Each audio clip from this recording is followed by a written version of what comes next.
कनिष्ठ शिक्षयित्री जाजपुर जिल्ला बिलंग करे एटा नुआ नुहे दीर्घ 8 मास हेलाणी गोटे घोषणा हेछि कि जूनियर शिक्षक जो कनिष्ठ शिक्षक अछन योजना भित्तिक से माने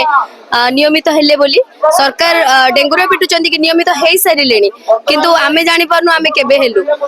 गोटे जियो आसीबा कथा जोटा विधिवत भाबे हमकु रेगुलर बोली गोटे मान्यता दबो सेटा एजाय आसी पारि नाही बारंबार गोटे प्रतिश्रुति आसुची कि प्रक्रिया चालू रही है प्रक्रिया केते दिन ए प्रक्रिया हमको ठकिबा पई नुहे तो आमे आज आसीचु पुणी थरे आमे आसीतिलु 2 मास तळे पुणी थरे आज आसचु से दिन बुझी जाइतिलु नाही सरकार हमरो लोकंग सरकार हम प्रिय मुख्यमंत्री कहिचंदी माने हमरो जियो आसी जिवो गण शिक्षा मंत्री बुझाई देले हमें बुझी भी गलु किंतु बुझीबार आ बुझेबार से जो पार्थक्यटा टिके अधिक होई गला बोधे हमको पुणी आसीबा को पड़िला तो आमे आज आसीचु एठी आमरण अनशन चलिबो जे पर्यंत आम हाथ में आम निर्देशनामाटी न दिया हमको कह नहीं जे प्रक्रिया शेष केबे डेडलाइन हमको न कहुई आम एठार जीवु ना कारण सरकार आम गोटे सुना पुओ सुना झील भाया सबू कथा को मानि चलीचु सबू कथा इवेन जहाँ आमर शिक्षा क्षेत्र में जहाँ कम रही बाहर भी सरकार जेकोसी कम एवं पुणी सेंसस ड्यूटी भी आसूची बहुत सारा जिनस अच्छी आम रेगुलर न होकी भी से सब कम करुचु जोटा गोटे रेगुलर टीचर करुच्ची तो कौन एते पातर अंतर कौन एते माने आम प्रति अवहेला तो यहाँ सरकार माने अगोचर रे ना मुख्यमंत्री ऊपर आउ किए अच्छी जार हस्तक्षेप है सब जिन संभव है आमको दयाकोरी अवगत कराइबे आम आउ कि शुणा चाहूना बाहाना चाहूना आमर सब गोटे रिजल्ट दरकार जमी आम रिजल्ट ओरिएंटेड आम सरकार को रिजल्ट करके देखाऊँ सेमती सरकार आमको आम अधिकार दिंतु आम कर्तव्य करके आसीचु कौन प्रकार कर्तव्य आम अवहेला एवं जाए करना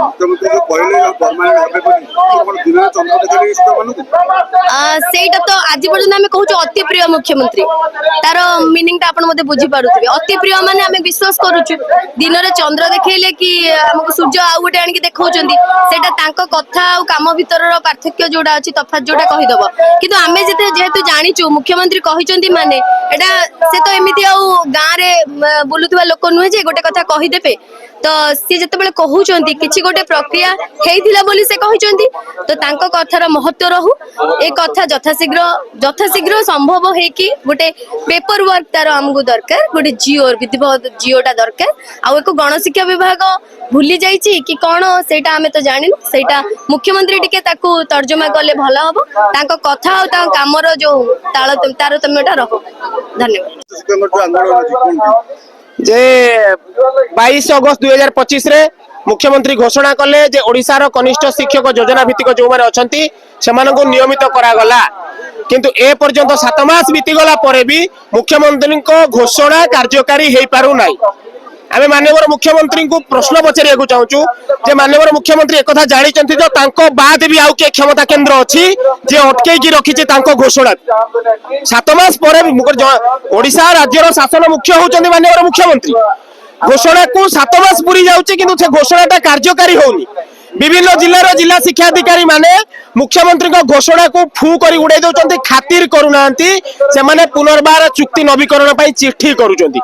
बलांगीर रे चिट्ठी आइछि कोरापुट रे चिट्ठी आइछि एमिति बहुत जिल्ला रे आमे चुक्ति नवीकरण भी कलुनी मुख्यमंत्री घोषणा करिबा परे हमर 7 जण कनिष्ठ शिक्षक शिक्षयित्री मृत्युवरण करलेनी जहांकू 1 टंकार सहायता भी दिया जाउनी जो लोकाभिमुखी योजना घोषणा कले एक भल योजना घोषणा कले दीर्घ दिन कला प्रथा को हटेइले ताहा सफल भाव रूपायन हेछि कि नाही कार्यकारी हेछि कि नाही ताकू तदारक करंतु कनिष्ठ शिक्षक योजना भित्तिक मानको जो योजना भित्तिक को नियमित करबा घोषणाटा केवल घोषणा रे सीमित रहि जाइछि ताकू जदि कार्यकारी न करा जाय सरकारी निर्देशनामा जदि प्रकाश न करा जाय आमे अनिर्दिष्ट काल पर्यंत एई गांधी मार्ग रे धारणा रे बसिमु एवं समग्र राज्यर विद्यालय बंद रहउ देखो मुझे मुख्यमंत्री जन शिक्षक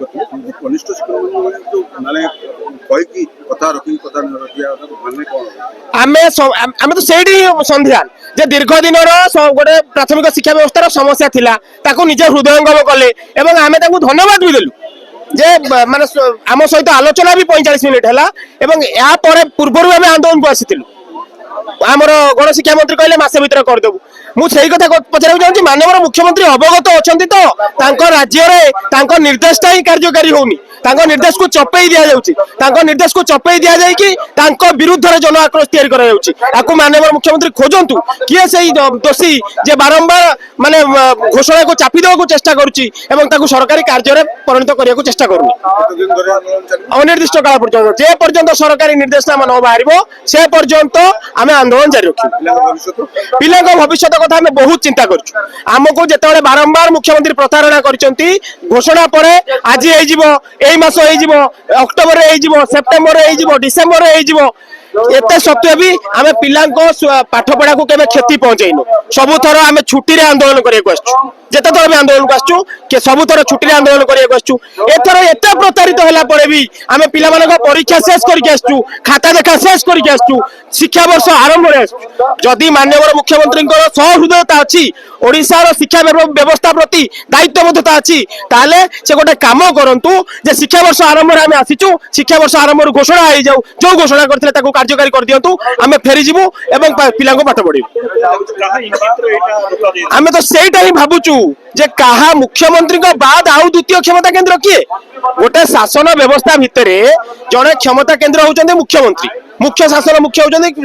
ମୁଖ୍ୟମନ୍ତ୍ରୀ ସେ କାହିଁକି ତାଙ୍କ ଘୋଷଣାଟାକୁ କାର୍ଯ୍ୟକାରୀ ହବାରୁ ଅଟକଉଛି କିଏ ତାକୁ ତ ମୁଖ୍ୟମନ୍ତ୍ରୀ ତର୍ଜମା କରନ୍ତୁ ହେଇଯାଇପାରେ କିଏ ବି ଦିଲ୍ଲୀ କେନ୍ଦ୍ର ଶିକ୍ଷାମନ୍ତ୍ରୀ ନିଜେ କହିଲେ ଆମକୁ ଯୋଉ ଆମର ଓରିଏଣ୍ଟେସନ ହେଲେ ଯେ ପ୍ରାଥମିକ ଶିକ୍ଷକ ସମ୍ମାନଜନକ ଦରମା ପାଉ କେନ୍ଦ୍ରମନ୍ତ୍ରୀ ବି ନିଜେ ଆମ ସହିତ ଆଲୋଚନା କରିଛନ୍ତି ହଁ ତମମାନଙ୍କ ହକ୍ ଠିକ ଅଛି କିନ୍ତୁ କାର୍ଯ୍ୟକାରୀ କାହିଁକି ହଉନି ତାକୁ ଆମେ ଖୋଜୁଛୁ গত অগস্ট 22 রে আমার মাননীয় মুখ্যমন্ত্রী ঘোষণা কলে যে প্রাথমিক শিক্ষা ব্যবস্থার এ চুক্তি প্রথা উঠিগলা এইভাবে ঐতিহাসিক নিষ্পত্তি ঘোষণানামার যেটা কি আমার শীর্ষ নেতৃত্ব আর রাজ্যর মুখিয়া আমার ঘোষণা কলা পরে মধ্য অত্যন্ত দুর্ভাগ্যর সহিত কইবা পড়ুছি দীর্ঘ 7 মাস বিতিগলা পরে বি তাহা সরকারি নির্দেশনামারে পরিণত হই পারিনি মাননীয় মুখ্যমন্ত্রীর ঘোষণা পরে বিভাগীয় মন্ত্রী আমার মাননীয় কেন্দ্রমন্ত্রী সমস্তে বিভিন্ন সভা সমিতিরে টেনিম পিটিলে যে এই দীর্ঘ বর্ষ ধরিকি যে কলা প্রথা চুক্তি প্রথা চালু রহিলা তাহাকে আমি উচ্ছেদ কলু এইভাবে এক ঐতিহাসিক নিষ্পত্তি সেমানে বাহাবা মারিলে কিন্তু আমার দুর্ভাগ্যর বিষয় যে তাহা 7 মাস বিতি গলে বি তাহা সরকারি নির্দেশনামারে পরিণত হয়ে পারলা নাই এই দিন এই আমার মোর শিক্ষক ভাই ভৌণী মানে গত ডিসেম্বর মাসে মধ্যে রাজ্য রাস্তায় আসলে তাঁকু সেমানে ভুলেকি পঠাই দেলে যে আমি এই শীত আমার কালীন অবকাশ ভিতরে হি আপনার কথা বুঝাবুঝি করুছু নিশ্চিত ভাবে আমি করেদেবু কিন্তু সে প্রতিশ্রুতি যেমনি ধূয়া বাণ আমার পাণিগার সদৃশ অত্যন্ত দুঃখ দুর্বিপাক ভিতরে আমার কনিষ্ঠ শিক্ষক ভাই ভৌণী মানে গতি করুଛନ୍ତି গোটে আমার ঐতিহাসিক নিষ্পত্তি আসিবা পরে সেমানে যে উৎসাহী ଦେଇଥିଲେ তাহা বর্তমান আজ নিরাশারে পরিণত হয়েছে। ধন্যবাদ।